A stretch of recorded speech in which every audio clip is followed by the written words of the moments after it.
My name is Marco Tabacman, and I'm a student at the University of Minnesota. This project was mentored by Dr. Ravi Janardan and funded by the University of Minnesota. During the planning stage of this project, Dr. Janardan and I decided to make a pedagogical tool aimed at computer science students learning about algorithms for the first time. We decided to use the Convex Hull problem as basis because it is foundational to the realm of computational geometry and easy to understand. So, our project aims to implement and visualize different algorithms for solving the convex hull problem in the plane. First off, what is a convex hull? The convex hull of a set of points in the plane is the smallest convex set that contains the entire point set. It might be easier to think about the smallest convex polygon that contains the points in the set. For example, the convex hull of this set of points is this.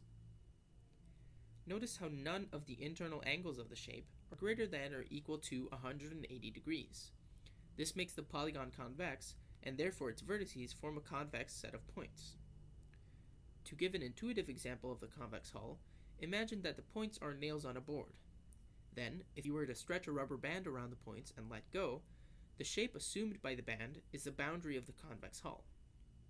The common practice is to outline the polygon by showing the vertices and edges. Note that the vertices of this polygon are a subset of the original set of points, not a new set of points. So how do we find the convex hull? For humans, finding the convex hull is relatively simple. We take all the points in, connect the correct edges, and we have a convex hull. But that doesn't really translate into code since computers need to be told exactly what to do. So computer scientists have written algorithms to do just that. For this video, I'll explain only two of the algorithms we implemented, but there's a full list and description of the rest of these and how they work on the project report. The first one of interest is what we would call the slow or naive implementation. This algorithm works by creating a directed edge between 2 points in the set. It then checks the line that contains this edge against every other point in the set to see if they're all, say, on the right side of the line. If they are, then the endpoints of this line are on the convex hull. If not, like this one, then they're not. Note that our implementation of the algorithm only accepts one side of the line to be the correct one. That is, if one line is on the convex hull, that same line but in the other direction is not, since all the points are to the left this time. This process of checking where each point is with respect to each line is repeated until we've checked every single line. The directed edges that pass the sidedness test define the edges of the convex hull, and their endpoints are the vertices. So let's see what that looks like in our program. Here we have a small set of points, 0, 1, 2, and 3, and I've chosen the slow convex hull. Since we want to see the animation, we should put the animation delay at something other than 0, say 750 milliseconds. So the program has three states. It has a processing state, which is the blue state, which has an accepted state, which is the green state, and has a rejected state, which is the red state. So in this specific algorithm, we're going to see that a directed line is made from 0 to 1, and the direction is noted by the little arrow that we'll see in the middle of the line here. Then 3 and 2 here are going to be highlighted green because they're on the right side of the line. Then this line is going to turn green. It was previously blue, but it's going to turn green, and it'll be accepted onto the convex hull. Then we're going to see 0 to 2, and then 0 to 3, and then 1 to 0, 1 to 2, 1 to 3, etc., until we finish. So let's look at this. And I wanted to say that the primary reason why we have that lines on the convex hull only work in one direction and not the other is because it avoids duplicates. So here we see that we had 0 to 1, so 0 and 1 are already on the convex hull, and now that we had 1 to 0, if we also accepted 1 to 0, we would have the possibility of duplicates of duplicating 1 and 0 onto the convex hull. And now we see that we're done, but the algorithm doesn't know it's done, so it starts checking all lines starting at 3. And only then will it know that it's finished. So it'll go 3, 2, see it's not on the convex hull, and we're done. The second algorithm is called Graham's algorithm, or Graham's scan with Andrew's modification. This algorithm first sorts the points in the set by x-coordinate. Then it adds the first 3 leftmost points in the set to the tentative convex hull and connects them with two directed lines as such. As we can see, these three create a sort of path. Now, paths can either turn right or turn left. What this algorithm does then is check which type of turn the path makes with respect to the middle point. If the path forms a right turn, as this one does, then the algorithm is satisfied, and these 3 points are left alone. We then add the next point to the convex hull. We repeat the turn checking for the last 3 points, and we see there's still a right turn. Therefore, the algorithm is still satisfied, so this point is again left untouched. Again, we add the next point to the convex hull. We repeat the turn checking process, and as we can see, there's a left turn. When a left turn is formed, the algorithm decides that the middle point is not on the convex hull. In this case, the path CFD makes a left turn. Therefore, we remove F from this convex hull. Again, we look at the rightmost 3 points that we still consider to be on the convex hull. As long as these 3 form a left turn, the elimination process is repeated. At this point, the path BCD forms a left turn, so C is removed from the convex hull.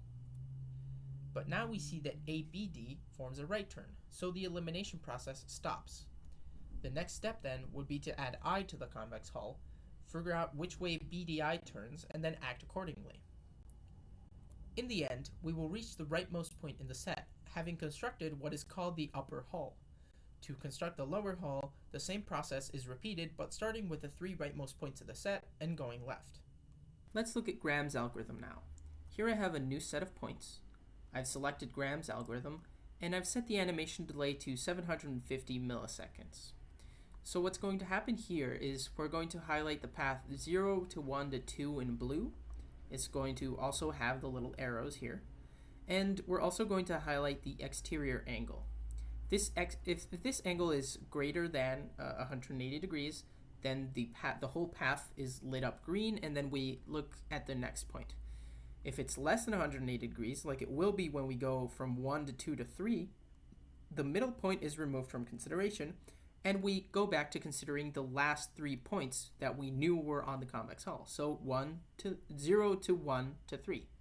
And the process is repeated until we make it to 8, and then we'll go back from 8, we'll go 8 to 7 to 6, and we'll highlight the exterior angle, so that'll be the angle on the underside this time. And again, the same process is repeated. If the angle is greater than 180, it lights up green, and then we consider the next point. And if it's less than 180 degrees, like from 7 to 6 to 4, just to say, then it'll go red, and then 6 will be removed. So let's see what that looks like. So once you've commented on one of these searches, there's not much else to comment on. But so we see here there's a mixture of left and right turns, and eventually we make it to the right. So we see that if we have consecutive left turns, we repeat the process consecutively until we find a right turn, and then we stop. So here's a left turn, here's a right turn, this will be a left turn, a right turn, and this is we're going to have a left turn here and then a right turn here, and then we're done. Much faster than the slow algorithm. For this last section, I wanted to give you a quick speed comparison between the two algorithms, and I also wanted to show you how to use the importing function, as well as another smaller feature, and I wanted to talk about the structure of the CSV files used for import. So let's get this file that I wanted to use. I'm going to use my random 1000 file. This is just a set of 1000 random points that I generated. I'm going to keep it on a slow convex hull and the animation at 0. When I have the animation at 0, the animation is just not rendered. And also it times the function. It tells you how long it took to run that specific convex hull. So let's compute this. And while this runs, the CSV file format is pretty simple. It's just the x coordinate of the first point, and then a comma, and then the y coordinate of the first point. And then if you want to add another point, you just press enter and then type again x coordinate, comma, y coordinate, and then you repeat that for all the points that you want. This makes it really easy to generate random points using like a script. I've included a script for generating random points, random sets. But here we see the Convex Hull was computed in 20.93 seconds, approximately.